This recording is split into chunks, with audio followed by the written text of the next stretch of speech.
All right, guys, we're back. Another Patreon month. 2 months ago, we hit Sgt. Pepper's by the Beatles. Then we hit Pet Sounds by the Beach Boys. And now we hit... This month, we hit Back in Black by ACDC. One of the best albums I've ever heard. It was incredible. A change up that we had to kind of just segue into a little bit. Yeah. Insane. And then we're going to have a couple more reactions dropping through the month. First one's going to be Witchy Woman by the Eagles. And the last one is going to actually be a random one, a new one that you guys are going to pick on Patreon. So everyone on Patreon, go there. There's going to be a poll to pick one of the other songs this month directly from you guys. You'll just click one. Yeah. So with that being said, awesome month. This was incredible for us. I hope you enjoy it too. With that being said, on to the video. Hey guys, hope you're having a great day as well as a great life. Okay, ELP, Lucky Man. This is one you guys have heavily requested. Yeah, we did Carnival 9 first, the longest song ever. Yeah. And somebody's going to be like, no, there's actually a 3-hour song. And I'm like, that's an album, bruh. Yeah. Anything longer than 30 minutes, this is now an album. Literally, the song was the same length, basically, as like the Van Halen debut. Yeah, it's true. It's true. So anything past that, I would consider that an album. Pretty insane. And apparently Greg Lake wrote this song, Lucky Man, when he was 12 years old, but like held on to it and then was like, oh, we could use this. And then they ended up using it on their debut. That's crazy that this is like one of their bigger songs and he wrote it when he was 12. Like, that's got to be pretty cool. Like, 12-year-old you is just like balling out. He's a great songwriter at 12. It's crazy. We'll see how good of a songwriter. Yep, I think we've given it enough justice. Let's just dive into it, man. Let's do it.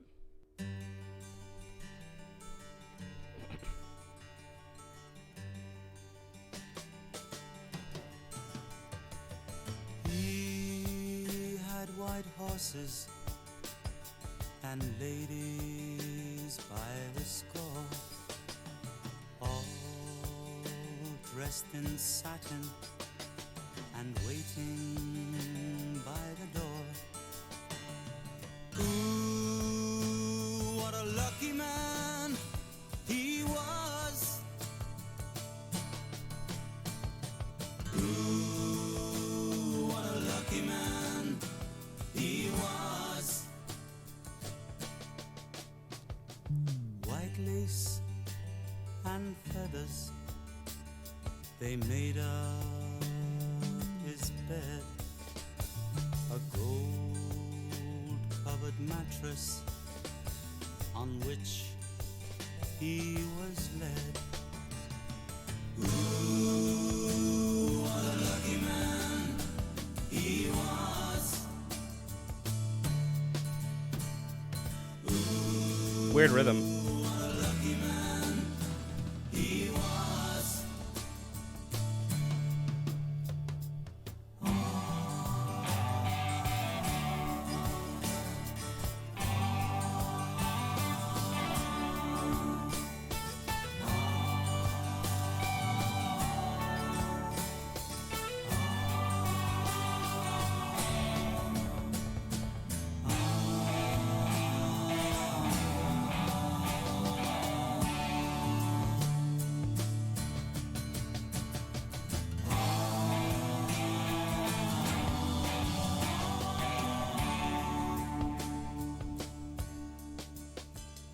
He went to fight wars for his country and his king, of his honor and his glory. The people would sing. Ooh, what a lucky man he was. Ooh, he was. A bullet had found him. His blood ran as he cried. No money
That ending was really cool, dude. Very. I love the very direction cool. they took with that. Where it's like a lot darker all of a sudden. Yeah. Yeah, so my initial thoughts on the song are very well written for a 12-year-old, for sure.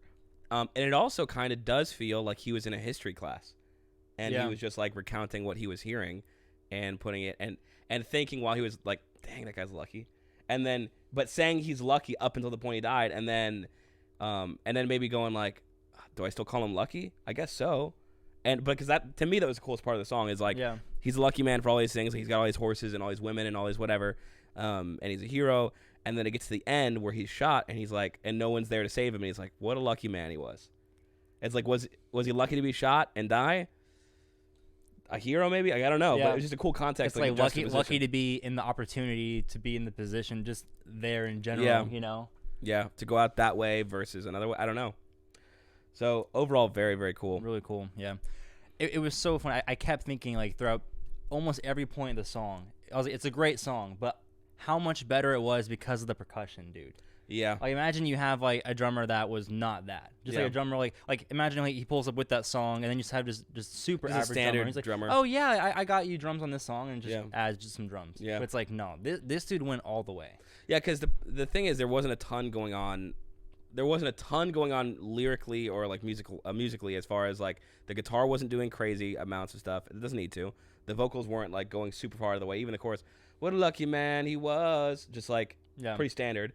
So that was the one thing that was kind of going off and adding this pushing like emotive context was I think the drums. And then the bass just also like adding the warmth. Like it wasn't going like the same way the drums came back, and like they were like much more complicated than probably anything else in the song, like giving it that dynamic. The bass didn't also do the same thing in terms of like being super complicated and like that. It was just giving you warmth. Like I remember like multiple counts feeling like, oh, that note felt so nice. Yeah, the one thing that I didn't love, and it was pretty honestly a little grating through the song, was how tinny the production was. Really? Like, it was very bright to me, especially the acoustic guitar and then some of the vocals when he went a little higher. It was just like, I don't know if it was the way it was recorded, the mics it was recorded on, the way it was mixed. There's just something that like sonically, not like there was any wrong notes. It was just very like there's a lot of high end that was kind of a little piercing. I could see that. I kind of like, I disagree in that. I kind of liked it. I felt Fair. like it. It's felt definitely really, it was just a personal thing. I liked the bright feeling. Just in terms of like, oh, like he was like a lucky man. Like it felt like, and there is the under meaning like darkness of it. But I still liked how it's like really is painting it as like this gallant like thing. Yeah, I didn't mind that it was overly bright. It was just like there were certain times where, especially when he hit high notes like vocally, where it like almost hurt to hear. Like I don't know. I could see what you mean. I liked it. I can see what you mean though. So that was only huge criticism I have. Yep. I want to check these lyrics real quick just to like reaffirm what we think the song's about. Sure. So it pretty much was like, you know, affirming like what we thought the song was about. Like this highborn dude who's like, it seems like, at least in my head, it's like a young adult. He inherited like 3 counts of land. He has some men. He's able to go around and conquer a little bit and be all happy and like, oh yeah, I'm this hero, yada yada. But then it's like once he's like getting shot and dies, it's like no amount of money can like help him. And I think that was the key point, is that when we read the lyrics, that was something we didn't catch. Was I thought it said nobody, and I think you thought it too. But it wasn't nobody could save him. It was no money could save him, which I think is way cooler. Yeah. Because it kind of alludes to the fact that like this guy's highborn, basically. Yeah, and that this guy's whole identity is wealth. Like the song is like he's lucky because of the gold mattress he lays on and the women and the fine linens and all this stuff. And it's like, so his whole personification is like somebody who's wealthy. Yeah.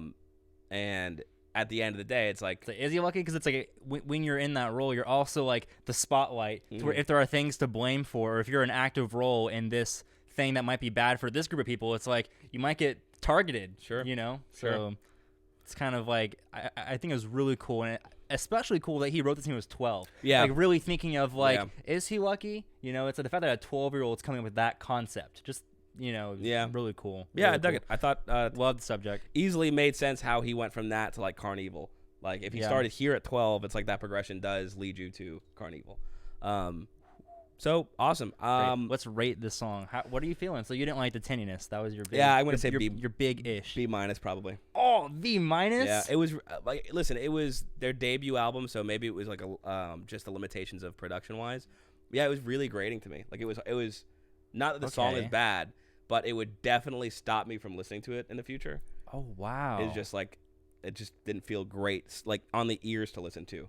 Damn, I feel the complete opposite way in that like I can understand like that, and I feel like this song is like an A for me. You know what I mean? But I get where you're coming from ultimately. I just wish you could hear it the way I hear it. I hear it. I just, to me, I would be way more likely to listen to a live version of this where there's not that, because that issue is strictly I could see that. Not anything to do with the guitar choice or the chords or the way it was sung. It was just how it was recorded. And okay. So to me, it's just like, yeah. I get what you mean though. So A, B minus. Fair enough, dude. What is the next ELP song we gotta check out? Yeah, let us know. So with that being said, we will see you next time. You can feel the love.